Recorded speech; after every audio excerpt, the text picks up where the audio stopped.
Saya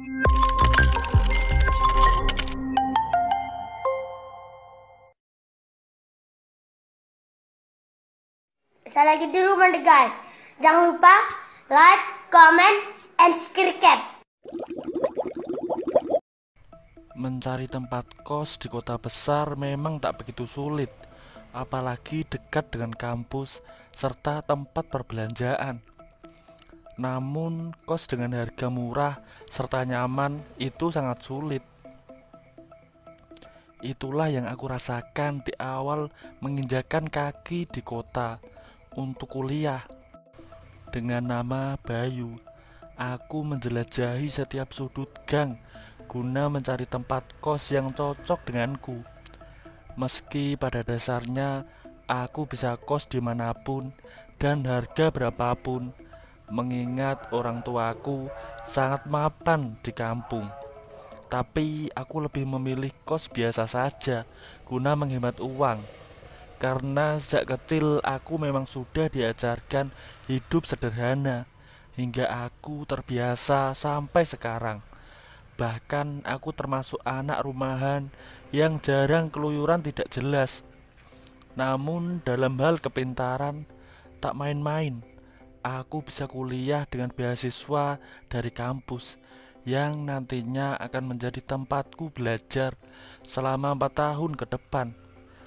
Kini tinggal mencari tempat kos saja agar aku bisa segera beristirahat setelah keliling sejak tadi hanya untuk mencari sebuah kos.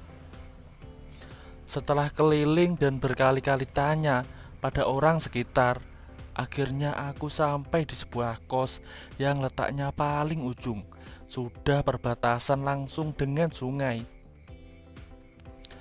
Kos bercat putih dengan halaman lumayan luas, serta rumah besar di bagian depan tertera papan bertuliskan ada kamar kosong, membuatku merasa cocok.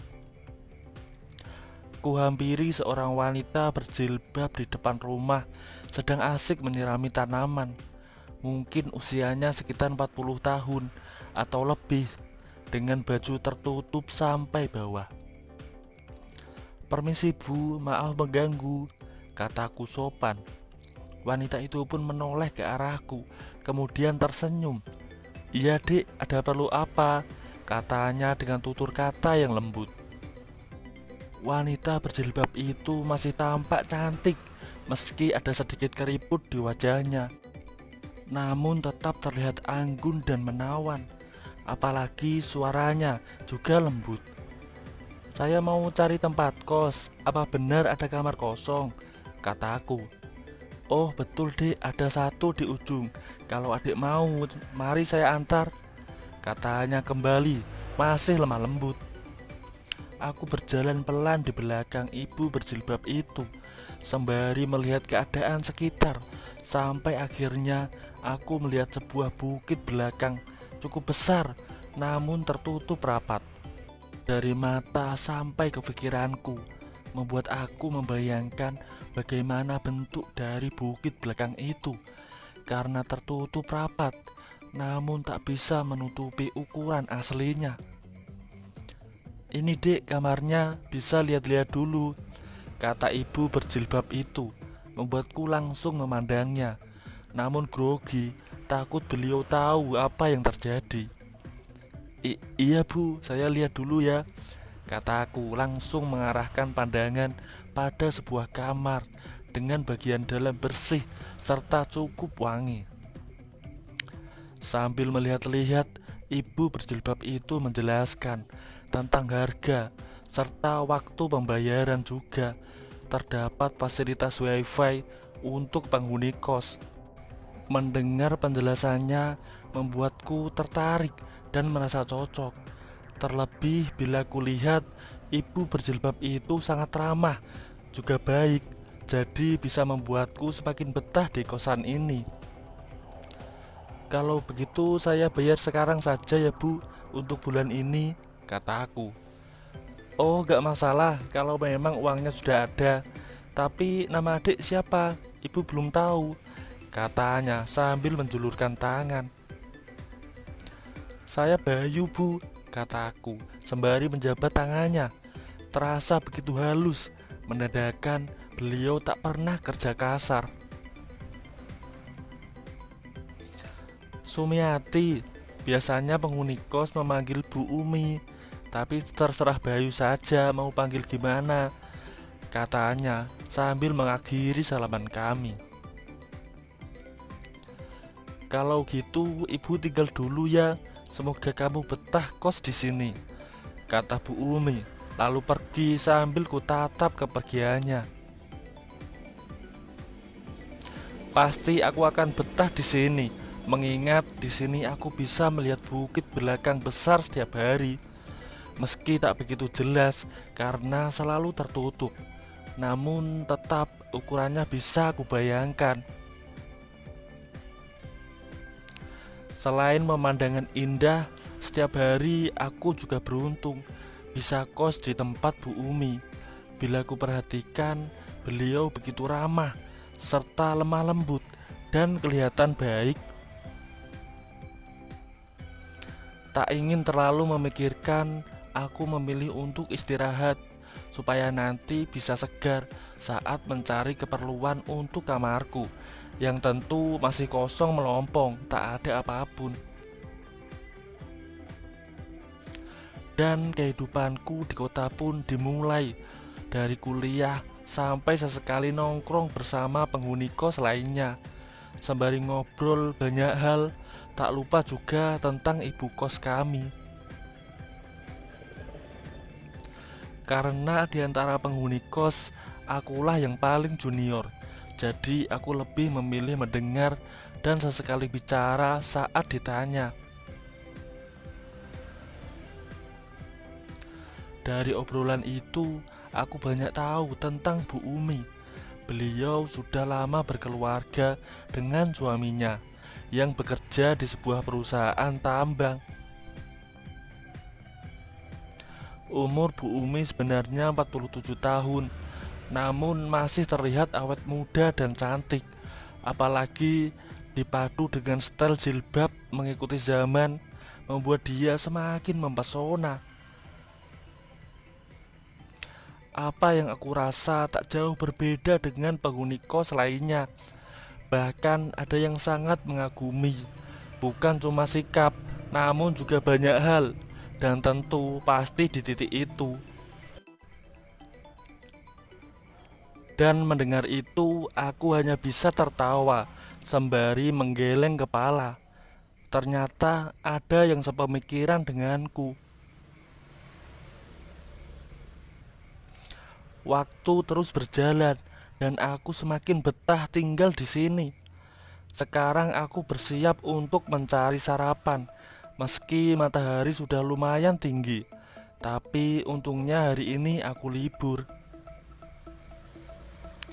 Untuk keluar, aku harus melewati samping rumah Bu Umi. Dan saat kulihat, ternyata beliau sedang menyapu teras depan.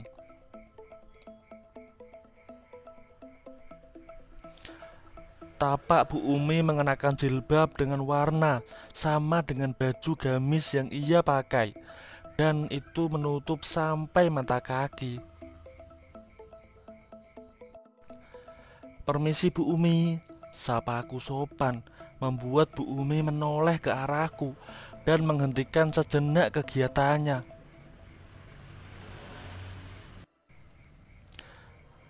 Bayu, mau kemana?" "Ini Bu, mau ke depan beli sarapan," kataku sambil menatap wajahnya. Namun kadang mataku hilang fokus karena ada benda lain yang lebih bagus.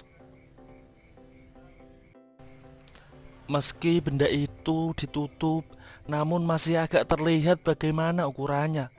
Karena sesekali benda itu bergerak dengan sendirinya, mengikuti gravitasi.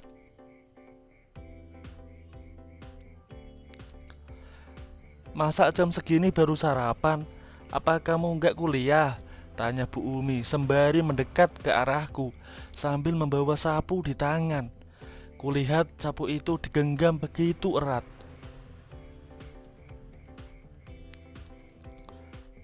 Enggak Bu, saya libur," jawabku. Entah mengapa malah gugup melihat Bu Umi menggenggam sapu itu dengan tangan halusnya.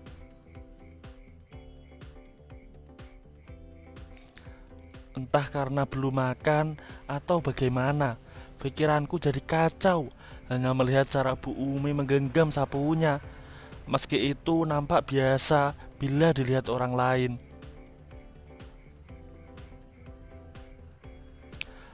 Kegugupanku disadari Bu Umi yang kini tersenyum sembari menggerakkan tangannya dan membuat sapu itu seolah sedang dilap dengan tangannya naik turun.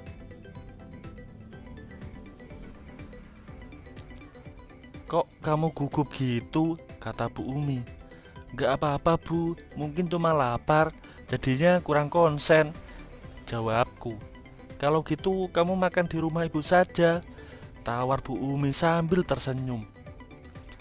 "Gak usah Bu, saya beli saja ke depan," tolakku tak enak.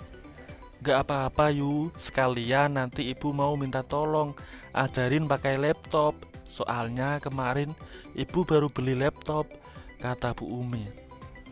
Karena tak enak jika menolaknya, akhirnya aku turuti tawaran Bu Umi sembari menolongnya untuk mengajari menggunakan laptop. Ini kali pertama aku melihat dalam rumah Bu Umi. Itu pun karena aku diminta untuk mengajari beliau menggunakan laptop. "Bentar ya, ibu ambil dulu laptopnya," kata Bu Umi. Aku tunggu beberapa menit di meja makan sampai Bu Umi kembali membawa sebuah laptop yang masih nampak baru. Tapi aku tak begitu peduli. Anehnya juga adalah kenapa Bu Umi harus ganti baju hanya untuk belajar menggunakan laptop saja. Dan tentu itu akan membuat aku kurang konsen. Mungkin Bu Umi ingin lebih santai dengan memakai pakaian biasa untuk belajar laptop. Namun tetap saja tak seperti biasanya. Tapi aku terus berusaha fokus mengajarinya sampai akhir butuh beberapa menit sampai Bu Umi benar-benar bisa menggunakan laptopnya sendiri.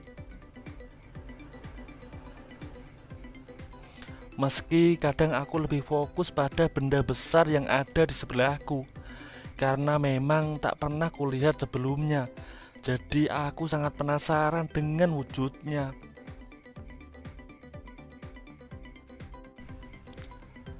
"Makasih ya Bayu, kalau gak ada kamu ibu gak tahu lagi mau minta tolong sama siapa lagi.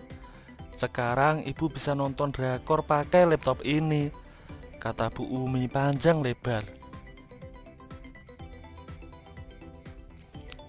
"Iya Bu, kebetulan saya bisa, jadi gak ada salahnya saya bantu," jawabku sembari menahan lapar dan ingin segera makan.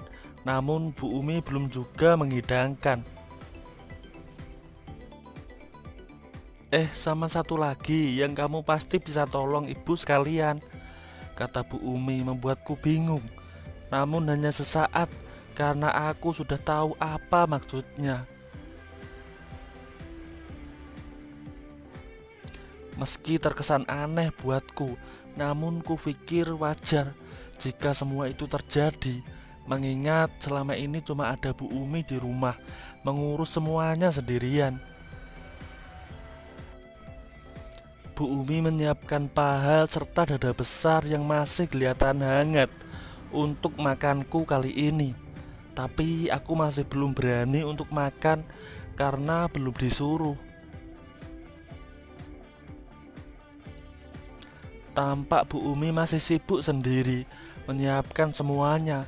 Bahkan yang membuatku tak percaya adalah kue lapis legit juga Bu Umi siapkan untukku, dan kini di depan mata. "Ayo Bayu, gak usah sungkan, mumpung masih panas loh. Nanti pasti kamu nagih sama semua ini," kata Bu Umi menyodorkan dada hangat untuk aku makan. karena sudah tak bisa berpikir logis lagi. Ditambah perut sudah keroncongan dan hawa yang semakin panas.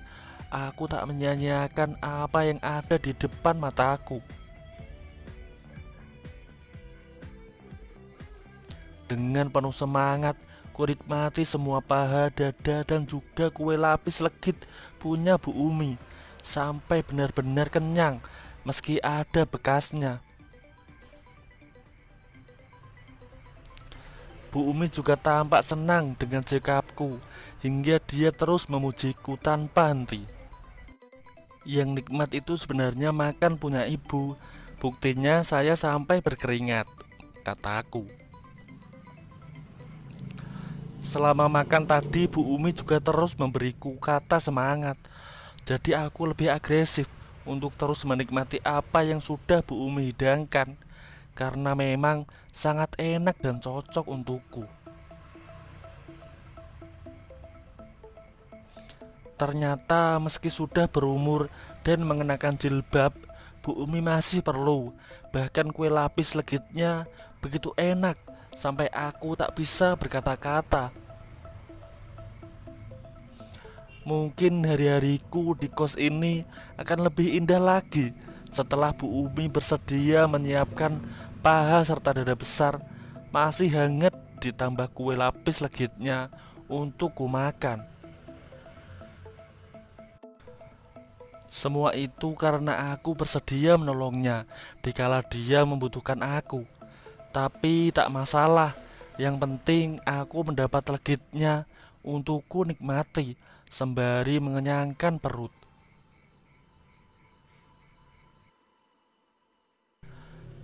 Terima kasih sudah mendengarkan cerita ini sampai selesai. Nantikan cerita terbaru selanjutnya. Jangan lupa like dan subscribe ya guys.